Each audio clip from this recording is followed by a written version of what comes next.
जय श्री कृष्णा मित्रों, गहरे शब्द में आपका स्वागत है। दोस्तों, कर्म का रास्ता बहुत अजीब होता है। इसे आप जितना समझते जाते हैं, ये आपको उतना ही आश्चर्यचकित करता है। ये लोगों को मिलाता है और उन्हें दूर भी कर देता है। कर्म के कारण ही कोई व्यक्ति कमजोर हो जाता है तो कोई व्यक्ति शक्तिशाली। कर्म ही किसी को गरीब तो किसी को अमीर बनाता है। इस संसार में जो भी संघर्ष हो रहा है, जो भी मनमुटाव है, परिवार में जो कलह है, अपने आसपास लोगों के मन में जो बैर है, किसी के साथ कुछ लेन देन है, वो सब हमारे ही कर्म बंधन के कारण है। कर्म आपकी तार्किक और बौद्धिक क्षमता से बहुत परे की चीज है। जब आप इस कर्म को समझने लगेंगे तो आप घटनाओं और लोगों के साथ बंधना बंद कर देते हैं और आपकी स्व की यात्रा अर्थात अपने अंदर की यात्रा आरंभ हो जाती है। प्यारे दोस्तों, हमारे जीवन में अच्छी और बुरी बातें कर्म के कारण ही घटित होती हैं। जब समय अच्छा होता है तो दुश्मन भी दोस्त जैसा व्यवहार करने लगते हैं, और जब समय खराब होता है तो दोस्त भी दुश्मन जैसे लगने लगते हैं। जिन लोगों के लिए आपने बहुत कुछ किया होता है, वो भी आपके दुश्मन बन जाते हैं। और वहीं आपके जीवन में कुछ लोग ऐसे भी आ जाते हैं जो आपके मददगार बनते हैं, जिनके लिए आपने कभी कुछ नहीं किया होता। इन सब में समय और कर्म की भूमिका सबसे महत्वपूर्ण होती है। दोस्तों, बहुत पुराने समय की बात है। एक गांव में एक ब्राह्मण रहता था। वो बहुत ही गरीब था। उस ब्राह्मण का नाम था गंगाराम, और वो भगवान शिव का बड़ा ही परम भक्त था। ब्राह्मण के पास पुरोहिती के अतिरिक्त और कोई कार्य नहीं था। बस उसी काम से वो किसी तरह अपने घर का गुजारा चलाता था। लेकिन ब्राह्मण की पत्नी इस काम से संतुष्ट नहीं थी। वो ब्राह्मण से बार बार कहती कि शहर जाकर कोई और काम करो। आखिर इस तरह से यदि तुम्हारा काम चलेगा तो परिवार जो दिनों दिन बढ़ रहा है, इस पंडिताई के सहारे काम कैसे चल सकता है? इसके लिए तुम्हें अतिरिक्त कमाना पड़ेगा, इससे काम नहीं चल पाएगा। पहले तो गंगाराम उसकी बात को टालता रहा, परंतु रोज रोज की चिकचिक से वो तंग आ चुका था। एक दिन उसने फैसला किया कि वो बाहर जाएगा। उसने ब्राह्मणी से कहा कि उसके जाने की तैयारी कर दे, अगले दिन मैं सुबह ही रवाना हो जाऊंगा।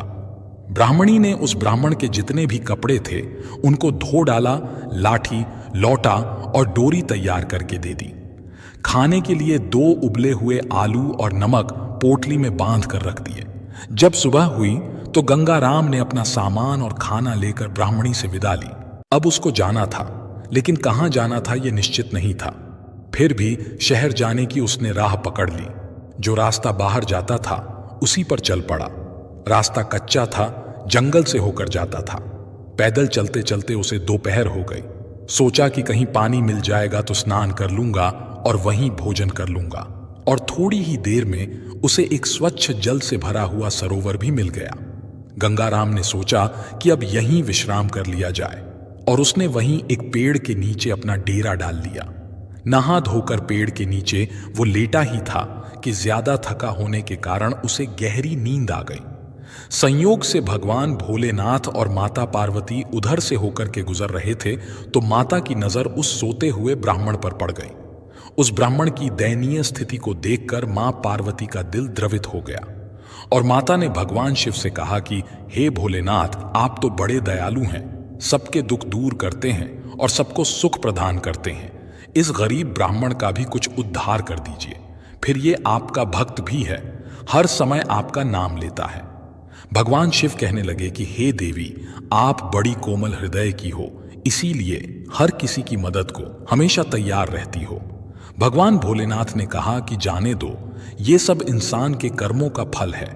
जो व्यक्ति जैसा कर्म करता है उसे वैसा ही फल भोगना पड़ता है। माता पार्वती ने कहा कि नहीं स्वामी, इस पर आपको दया करनी ही होगी और मैं आपसे कुछ नहीं मांगूंगी। माता पार्वती की जिद के कारण भगवान भोलेनाथ सोए हुए उस ब्राह्मण के पास पहुंचे। उन्होंने उसकी खाने की पोटली को खोलकर देखा तो उसमें 2 उबले आलू रखे थे। भगवान भोलेनाथ ने उन 2 आलू की जगह पोटली में 2 लड्डू रख दिए और वो वहां से चले गए। माता पार्वती से कहा कि अब इसका प्रबंध हमने कर दिया है, चलिए। ब्राह्मण सोते रहने के कारण इस घटना से पूरी तरह से अनजान था। उसे कुछ भी पता नहीं था कि क्या हुआ। जब उस ब्राह्मण की आंख खुली तो तीसरा पहर चल रहा था। उसे भूख लगी तो उसने खाने की पोटली उठाई और जब पोटली को खोला तो देखा कि उस पोटली में 2 ताजे लड्डू रखे हुए हैं। उन लड्डुओं को देखकर ब्राह्मण की भूख और बढ़ गई। वो सोचने लगा कि किसी जजमान के घर से लड्डू आए होंगे। उसने जल्दी ही लड्डू उठाकर अपने मुंह में डाल लिए। उसको बड़ा आश्चर्य हुआ कि पोटली में से 2 लड्डू खाने से फिर से न जाने कहां से 2 लड्डू और आ गए। अब तक वो ऐसा करते करते 15-20 लड्डू खा चुका था, लेकिन उसकी पोटली में अभी भी कुछ लड्डू रखे हुए थे। उसने और सोचना बंद कर दिया। पोटली और सामान उठाकर वापस घर की ओर दौड़ पड़ा।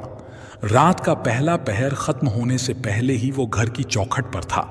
ब्राह्मणी ने उसे देखते ही भला बुरा कहना शुरू कर दिया। सत्यानाश हो तुम्हारा, कितना समझाकर घर से बाहर तुम्हें भेजा था, लेकिन वो भी तुमने नहीं किया। गंगाराम कहने लगा कि भाग्यवान, अपनी ही कहती रहोगी कि कुछ मेरी भी सुनोगी। हमारे दुख के दिन अब दूर हो चुके हैं। मैं ऐसी चीज लेकर आया हूं कि देखकर तुम खुश हो जाओगी। ब्राह्मणी ने कहा कि दिखाओ, मैं भी तो देखूं ऐसी कौन सी चीज, कौन सा खजाना तुम्हारे हाथ लग गया है जो बिल्लियों की तरह उछल कूद कर रहे हो। ब्राह्मणी ने पानी दिया।